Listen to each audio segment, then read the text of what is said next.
Hello everyone, welcome to a online solution. अस्सलाम वालेकुम। तो मैं हूं अशफाक और स्वागत है आप सभी को ए ऑनलाइन सॉल्यूशन पर। आज हम लोग प्रैक्टिस सेट 41 पढ़ेंगे। रात को मैं आपका लैब आने की कोशिश की थी बट नेटवर्क प्रॉब्लम कर रहा था, इसलिए लैब नहीं आ पाया। तो ये वीडियो मैं सुबह में अपलोड कर रहा हूँ, तो वीडियो शुरू से लेकर आखिर तक देखिएगा, मज़ा आ जाएगा। ओके, तो यहाँ पे क्या है ना, और लास्ट में 35 सवाल है। 35 में जितना सही होगा आप मुझे कमेंट ज़रूर कीजिएगा। ओके, चलिए तो वन बाय वन करके यहाँ पे स्टार्ट करते हैं। ख़राब की जमा क्या है? अखरीबा, अखरीब, खराबात या सभी। तो एक का जो आंसर होगा ऑप्शन हमारा डी यहाँ पे राइट होगा। तो इसी तरह से मैं अपलोड करने की कोशिश करूँगा और फिर वीडियो रिकॉर्ड करके स्ट्रीम लगा दूंगा। जब सोचा था कि मैं आज स्ट्रीम लगा दूं, बट सोचा था कि लाइव आऊँ, आपसे कुछ बातें कर पाऊँ लाइव में, लेकिन हो नहीं पाया था। ठीक है, चलिए फ़िलहाल तकरीज़ की जमा क्या है? तकरीज़ की जमा तकारीज़, तकरीज़ात, तकारूज़ या कोई नहीं। तो दूसरा नंबर सवाल का आंसर हमारा ए यहाँ पे राइट होगा। तकरीज़ की जमा तकारीज़ है। ओके, नेक्स्ट तीसरा सवाल है जदल की जमा क्या है? जदल की जमा क्या है? अजदाल, जदूल या दोनों या कोई नहीं। तो चलिए नीचे कमेंट बॉक्स में ज़रूर आप लास्ट में 35 में जितना सही होगा आंसर ज़रूर कमेंट कीजिएगा। ठीक है, और मज़ा आए तो लाइक कर दीजिएगा। ऑप्शन हमारा सी यहाँ पे राइट होगा, दोनों। नेक्स्ट है चौथा सवाल है इनमें से तानिस कौन है? तानिस बताना है आफ्ताब, अरमान, एहतराम, एहतियात। तो इजी सवाल यहाँ पे आफ्ताब तज़कीर है, अरमान भी तज़कीर है, एहतराम भी तज़कीर है। तो आंसर हमारा क्या हो? 4 का आंसर हमारा डी करेक्ट होगा। पांचवा सवाल देखिए, इनमें से तज़कीर कौन है? तज़कीर कौन है? मुकाबला, सॉरी यहाँ पे मुकाबला लिखा हुआ है ना, मुकाबला, शराब, उल्फत, बंदूक। तो 5 का जो आंसर होगा ऑप्शन हमारा क्या होगा?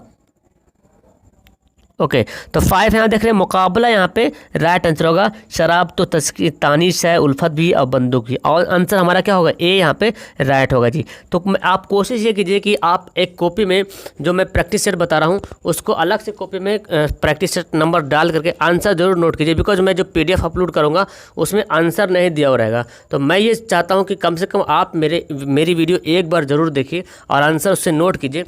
ओके, बिकॉज मैं आंसर बता दूंगा तो कहीं आंसर गलत रहेगा तो डिस्टर्ब होगा। तो इसलिए आप एक बार देख लीजिए। कहीं कहीं क्या है कि आंसर उसमें मिस्टेक है, मेरे लिखने में होता है, तो मैं बोलता हूँ नहीं इसका ये सही होगा, तो इसीलिए मैं आंसर नहीं दिया हूँ। और एक बार आपको प्रैक्टिस भी हो जाएगा, नीचे कमेंट भी कीजिए ताकि लगेगा जो मैं बना रहा हूँ आपके लिए कुछ फ़ायदा हो रहा है। ठीक है, 6 है इनमें से तज़कीर कौन नहीं है? हुजूम, यानी कि तानिश पूछ रहा है ना, हुजूम, वक्फ, कंदील, अल्लामा। इनमें से तज़कीर कौन नहीं है? 6 का आंसर बताइए। तो 6 का यहाँ पे राइट आंसर होगा ऑप्शन हमारा सी, कंदील जो है तानिश है। बाकी हुजूम, वक्फ, अल्लामा ये सब क्या है? तज़कीर है। ओके, चलिए नेक्स्ट 7वां सवाल देखिए, वहशी की ज़िद क्या है? वहशी की ज़िद क्या है? हस्ती, यानी, महजब, गुमनाम। तो वहशी की ज़िद क्या है? तो आप बता सकते हैं, इजी सवाल है। 7 का आंसर सी होगा, महजब, है ना। 8वां सवाल देखिए, महबूब की ज़िद क्या है? महबूब की ज़िद क्या है? मातूब, मबगूज़, मबगूज़, दोनों या कोई नहीं। तो महबूब की ज़िद है दोनों। महबूब की ज़िद मातूब भी है और मबगूज़ दोनों। आंसर हमारा जो है सी राइट होगा। चलिए नेक्स्ट 9 नंबर सवाल देखिए यहाँ पे, माहिर तालीम, माहिर तालीम को हिंदी में क्या बोलेंगे? दक्ष शिक्षक, महान शिक्षक, शिक्षाविद, विद्वान यहाँ पे लिखो, विद्वान। ओके, तो 9 का आंसर क्या होगा जी? जल्दी से कमेंट कीजिए। 9 का जो आंसर होगा ऑप्शन हमारा यहाँ पे जो होगा, यहाँ पे सी होगा। हाँ, सी यहाँ पे राइट होगा, शिक्षाविद, है ना। शिक्षाविद बोलेंगे माहिर तालीम को। चलिए 10वां सवाल है तवक्को। तो तवक्को को हिंदी में क्या बोलेंगे? आशा, अपेक्षा, उपेक्षा, कामना। तो यहाँ पे जो रियल वर्ड और सटीक वर्ड यहाँ पे होगा ऑप्शन हमारा बी यहाँ पे राइट होगा, अपेक्षा। तवक्को के मतलब वही होता है, मुझे तवक्को है, मुझे उम्मीद है, आशा भी बोलते हैं, लेकिन अगर ऑप्शन इस तरह से दे दे तो आंसर आप बी टिक आउट करेंगे। ठीक है, चलिए 11 नंबर सवाल देखिए, तवस्सुत। तवस्सुत को क्या बोलेंगे हिंदी में? द्वारा, माध्यम, बीच या तीसरा। तो 11 का राइट आंसर जो होगा ऑप्शन हमारा बी यहाँ पे राइट होगा। तवस्सुत को हिंदी में बोलते हैं माध्यम, है ना। नेक्स्ट 12वां सवाल है खदशा। खदशा को क्या बोलते हैं हिंदी में? भय, पीड़ा, दुख या आशंका। तो खदशा को हिंदी में बोलते हैं आशंका। ऑप्शन हमारा डी करेक्ट होगा। 13 नंबर सवाल देखिए, पुर इसरार को हिंदी में क्या बोलेंगे? रहस्य, रहस्यों से भरा हुआ, रहस्यमय यहाँ पे लिखा हुआ है, उलझा हुआ, रहस्यमय। यहाँ पे आई थिंक लिखने में मिस्टेक हुई मेरे से, रहस्यमय। तो आंसर हमारा जो है वही हमारा सी होगा, रहस्यमय। 13 का सी सही कर लीजिएगा आप लोग, ठीक है। चलिए 14 नंबर सवाल देखिए, मानदे, हिंदी वर्ड लिखा हुआ है मानदे। मानदे को उर्दू में क्या बोलेंगे? एजाजिया, शरह तनख्वाह, फीसद, अहलियत, अहमियत होना चाहिए। चलिए अहलियत, तो यहाँ पे जो राइट आंसर होगा मानदे को बोलते हैं एजाजिया। क्या बोलते हैं? एजाजिया। ऑप्शन हमारा जो है ए यहाँ पे राइट होगा। चलिए 15 नंबर सवाल यहाँ देखिए जी, निर्णायक को उर्दू में क्या बोलेंगे? फैसला या फैसला कुन, फैसला शुदा या सभी। तो निर्णायक जो है, जो निर्णय लेने वाला, जो निर्णय लेता है उसको क्या बोलते हैं? उसको बोलते हैं निर्णायक जी। तो यहाँ पे फैसला कुन आपका ऑप्शन हमारा राइट होगा। आंसर हमारा क्या होगा? बी बिल्कुल करेक्ट होगा। चलिए 16 नंबर सवाल है, निष्क्रिय। निष्क्रिय को क्या बोलेंगे उर्दू में? फेल, असरदार, मुनफी, गैर फाल। तो सही आंसर बताइए क्या होगा? 16 का आंसर होगा ऑप्शन हमारा डी यहाँ पे राइट होगा, ठीक है। चलिए नेक्स्ट आपका 17 नंबर सवाल है, शक्ति का विकेंद्रीकरण। शक्ति का विकेंद्रीकरण, इसको उर्दू में क्या बोलेंगे? ताकत का इर्तिकाज़, ताकत की लामरकजियत, ताकत की अहमियत, इनमें से कोई नहीं। तो 17 का आंसर क्या होगा? 17 का जो आंसर होगा ऑप्शन हमारा जो है ताकत का इर्तिकाज़। ओके, इर्तिकाज़ का मतलब केंद्रीकरण, और लामरकजियत का मतलब विकेंद्रीकरण। ओके, याद रखेंगे विकेंद्रीकरण। 18 नंबर सवाल देखिए, दंडनीय अपराध। दंडनीय अपराध, दंडनीय अपराध को उर्दू में क्या बोलेंगे? काबिल सज़ा जुर्म, काबिल एतमाद, नाकाबिल सज़ा जुर्म, काबिल मुलजिम। तो 18 नंबर सवाल का आंसर क्या होगा? बिल्कुल यहाँ पे ऑप्शन ए यहाँ पे राइट होगा, काबिल सज़ा जुर्म। दंडनीय अपराध को उर्दू में बोलते हैं काबिल सज़ा जुर्म। चलिए अब हमारा ये मीनिंग का सेक्शन खत्म हुआ। अब ये आपका जो है जीके का सवाल शुरू होता है, और मैं जीके जो ऐड किया हूँ वो जो है ना आपका जो अनुवादक जो ग्रेजुएशन वाले हैं, जो उनका जो मजमून निगारी वगैरह जो है शायर का नाम हो गया, उसी से ताल्लुक़ नज़म निगार, अफसाना निगार, यानी कि उसी से ताल्लुक़ जो है मैं ये जीके का यहाँ पे सवाल के रूप में एज ए जीके लाया हूँ, ठीक है। बाकी इसमें ग्रामर भी आपको देखने को मिलेगा। प्रेमचंद का असल नाम क्या था? धनपत राय, अजायब राय, नवाब राय या नौबत राय। तो आप पढ़े होंगे तो बिल्कुल आंसर बताइएगा। आंसर हमारा ए होगा, प्रेमचंद का असल नाम क्या था? धनपत राय। 20वां सवाल देखिए, नई दुनिया को सलाम। नई दुनिया को सलाम किसकी तसनीफ़ है? सरदार जाफरी, हाली, जोश, गालिब। तो नई दुनिया को सलाम ये किसकी लिखी हुई है? तो 20 का आंसर होगा सरदार जाफरी। आंसर हमारा ए यहाँ पे राइट होगा। चलिए ये इस तरह के सवाल में कुछ अगर गलती दिखते होगा, आपको लग रहा हो कि कुछ गलती है, तो कमेंट जरूर कीजिएगा, ठीक है। यानी कि आंसर में गलती होगा तो। शायर मशरिक किसको कहा गया है? इकबाल को, हफीज़ को, जोश को या मिर्ज़ा रफ़ी सौदा को। 21 का आंसर क्या होगा? इकबाल यहाँ पे राइट होगा। शायर मशरिक इकबाल को कहा जाता है जी। 22वां सवाल देखिए, अलबेली सुबह किस शायर की नज़म है? तो मैं शुरू में बोला था शायर से मुतालिक जो भी है, राइटर से मुतालिक जो मैं इसमें सवाल लाया हूँ। अलबेली सुबह किस शायर की नज़म है? इकबाल, गालिब, जोश, फ़ानी। तो 22 का जो आंसर होगा ऑप्शन हमारा सी होगा, जोश। ऑप्शन हमारा सी, जोश मलिहाबादी आई थिंक इसको बोलते हैं ना, अलबेली सुबह। ऑप्शन हमारा सी करेक्ट होगा। चलिए 23वां सवाल देखिए, 23, कौमी तराना कितने सेकंड में गाया जाता है? तो ये तो हर किसी को पता है और मेरे ख्याल से इसमें कोई गलती नहीं करेंगे। आंसर हमारा सी करेक्ट होगा। 24वां सवाल देखिए, दरखास्त के क्या मानी है? दरखास्त के क्या मानी? खत, मुरासिला, अर्जी, अर्शदाश्त। तो दरखास्त का माने क्या है? अर्जी। हम कहीं कहीं पे दरखास्त यूज़ करते हैं और कहीं कहीं पे अर्जी का इस्तेमाल करते हैं, है ना। तो बट दोनों मुतरादिफ अल्फाज ही है, इस्तेमाल अलग अलग है, ठीक है। चलिए नेक्स्ट आपका 25वां सवाल देखिए, यहाँ पे जो ये ग्रामर सेक्शन का दिख रहा है आपको।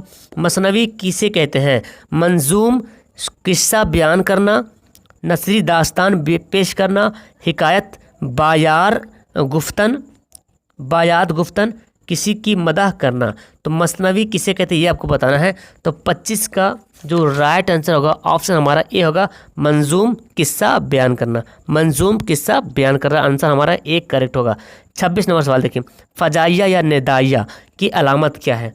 जिसे हम बोलते हैं कोई सा वर्ड बोलते हैं जो फजाइया टाइप का हो, जो निदाइया टाइप का हो, है ना। वाह ये क्या है, ऐसे बोलते हैं ना, क्या वाह क्या पानी है, इस तरह बोलते हैं। तो आंसर हमारा क्या होगा? बी यहाँ पे राइट होगा। चलिए 27वां सवाल देखिए, अलिफ दो जबर अन ये अलामत की क्या कहलाती है? तमशील, तनवीन, तकमील या तफसीर।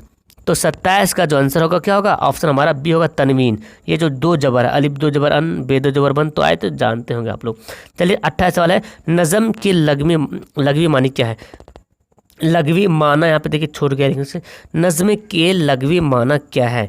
आंसू गिराना, लड़ी में मोती पिरोना, इंतज़ाम करना, निज़ाम संभालना। तो 28 का जो आंसर होगा ऑप्शन हमारा बी होगा, लड़ी में मोती पिरोना, लड़ी में मोती पिरोना। ओके, नेक्स्ट है 29वां सवाल है, वो नज़म जिसका हर बंद 6 मिसरों पर हो। वो नज़म जिसका हर बंद 6 मिसरों को हो, यानी कि 6 मिसरों वाली नज़म को क्या कहते हैं जी?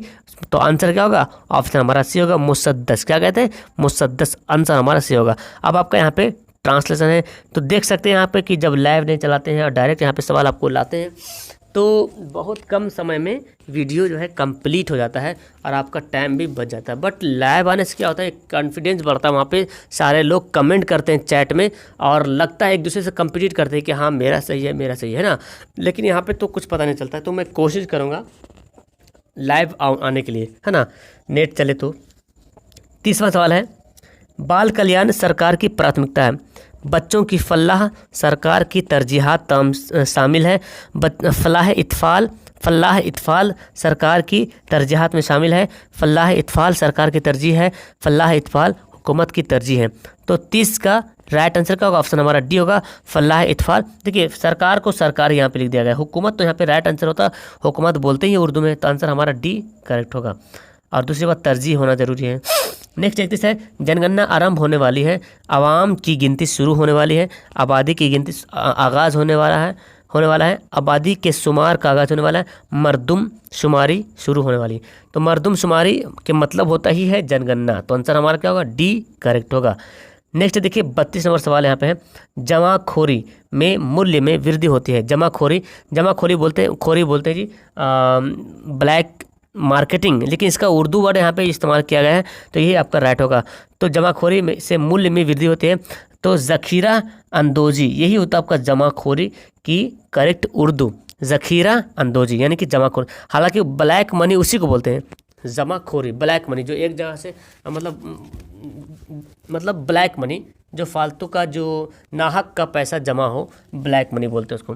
तो यहाँ पे उर्दू ज़ख़ीरा अंदोजी से कीमत में इजाफा होता है, तो यहीं पे आपका राइट आंसर हो जाएगा डी। 33 नंबर सवाल देखिए, नए कानून से बदउनवानी लगाम लगेगी। नए कानून से बदउनवानी पर लगाम लगेगी। नए अधिनियम से अशिष्टा पर रोक लगेगी। नए कानून से भ्रष्टाचार पर रोक लगेगी। नए कानून से भ्रष्टाचार पर प्रतिबंध लगेगी। नए कानून से भ्रष्टाचार पर अंकुश लगेगी। तो देखिए लगाम लगाना का मतलब क्या होता है? पाबंदी अगर रहता तो होता प्रतिबंध होला, है ना, लेकिन यहाँ पे लगाम लगाना का मतलब अंकुश लगाना। करेक्ट यहाँ पे वर्ड यही होगा, तो आंसर हमारा डी जो होगा राइट होगा। और 34 नंबर सवाल देखिए, हमें बुहरान से मुकाबला करना होगा। हमें बुहरान से मुकाबला करना होगा। हमें विपत्ति से निपटना होगा। हमें इस संकट की प्रतियोगिता करनी होगी। हमें इस संकट से प्रतिस्पर्धा करना होगा। हमें इस संकट से सामना करना होगा। तो यहाँ पे जो मुकाबला का राइट आंसर होगा क्या होगा? सामना करना, बिकॉज प्रतिस्पर्धा, प्रतियोगिता ये सब एग्जामिनेशन में इस्तेमाल करते हैं। प्रतियोगिता तो खास करके वहीं पे इस्तेमाल करते हैं। अब प्रतिस्पर्धा तो एग्ज़ाम में या तो फिर कुछ और कंप्लीट हो तो उसमें इस्तेमाल करते हैं, लेकिन यहाँ पे मुकाबला के यहाँ पे डायरेक्ट आप करेंगे सामना। हमें इस संकट से सामना करना होगा। आई थिंक समझ में आ गया होगा आपको। और ये आपका इस वीडियो का लास्ट सवाल, आपस में इल्ज़ाम तराशी मुनासिब नहीं है। इल्ज़ाम तराशी, तो अब यहाँ पे एक और इल्ज़ाम तराशी से ही आप इसका आंसर करेक्ट कर लीजिएगा। आरोप लगाना या आरोप मरना या दोषारोपण करना। तो इल्ज़ाम तराशी का मतलब होता है दोषारोपण। तो आप समझ रहे हैं, आपस में दोषारोपण उचित नहीं है। मुनासिब मतलब उचित नहीं है। तो आंसर क्या हो जाएगा? सी हमारा राइट होगा। और इस तरह से आपका जो है 35 जो है ख़त्म हो गया। और ये सेट प्रैक्टिस पता है आपको कितना है? 41 सेट प्रैक्टिस अपलोड कर दिया हूँ। तो जो लोग पीछे वाला नहीं देखे, डिस्क्रिप्शन में लिंक दिया रहेगा। और सभी वीडियो का PDF सभी वीडियो के डिस्क्रिप्शन में डाला हुआ है। और वहाँ पर भी सभी वीडियो का लिंक भी डाला हुआ। जैसे लिंक पे क्लिक करेंगे पूरा प्लेलिस्ट खुल जाएगा। जो नहीं देखे उसको प्रैक्टिस करने की कोशिश कीजिए। फिलहाल अभी एग्जामिनेशन का डेट कुछ कहा नहीं जा सकता एग्ज़ाम कब होगा। ओके, तो आप मतलब कि क्या बोलते हैं जी, हिम्मत नहीं हारिए, है ना, हिम्मत मत हारिए, कंटिन्यू रहिए ज़रूर। भले ही पहले जो लगन से जो पढ़ रहे थे 3 महीने 4 महीने जो लगन से पढ़ रहे थे कि एग्ज़ाम होगा, बट कोरोना वायरस की वजह से यहाँ पे तो देखा जाए तो आपको तो पता है जब तक ये माहौल ये मामला शांत नहीं होगा तो ये मतलब कि एग्ज़ाम का कोई सीन शॉट ही नहीं है। ठीक है, कुछ कहना जा सकता है। जब स्कूल वगैरह सारा बंद है, स्कूल वगैरह खुलने का जब चांस होगा तब एग्ज़ाम के कहने का मतलब है हो सकता है, लेकिन स्कूल जब सारा बंद है, किताब की दुकानें बंद है, तो एग्ज़ाम तो होना नामुमकिन एकदम है ना। तो मेरे कहने का मतलब ये है कि हिम्मत मत हारिए, कंटिन्यू रहिए, बस कम पढ़िए। पहले जो पढ़ रहे थे लगन से तो उतना तो नहीं पढ़ पाएंगे, लेकिन थोड़ा सा लाइव क्लास पढ़ लीजिए, थोड़ा अपना मीनिंग रिवीजन कर लीजिए, और ग्रुप में जो आपका टेलीग्राम है वहाँ तो क्लास चल ही रहे, वहाँ पे भी आप अपना मतलब टाइम वेस्ट भी कर सकते हैं। ऐसे भी लॉकडाउन में तो बैठे बैठे क्या करेंगे, है ना। तो कहने का मतलब यही है कि हिम्मत नहीं हारना है, लगे रहना है, धीरे रहना है, लेकिन कछुए की चाल चलते रहना है। खरगोश की चाल चलने से कोई फ़ायदा नहीं होगा, अब कछुए की चाल ही चलिए, बिकॉज खरगोश का चाल अब चलने में मज़ा भी नहीं आएगा। कछुए की ही चाल चलिए, कछुए की ही चाल चलिए। तो चलिए मिलता हूँ मैं आपको नेक्स्ट वीडियो में। That's all, thank you everyone, खुदा हाफिज़।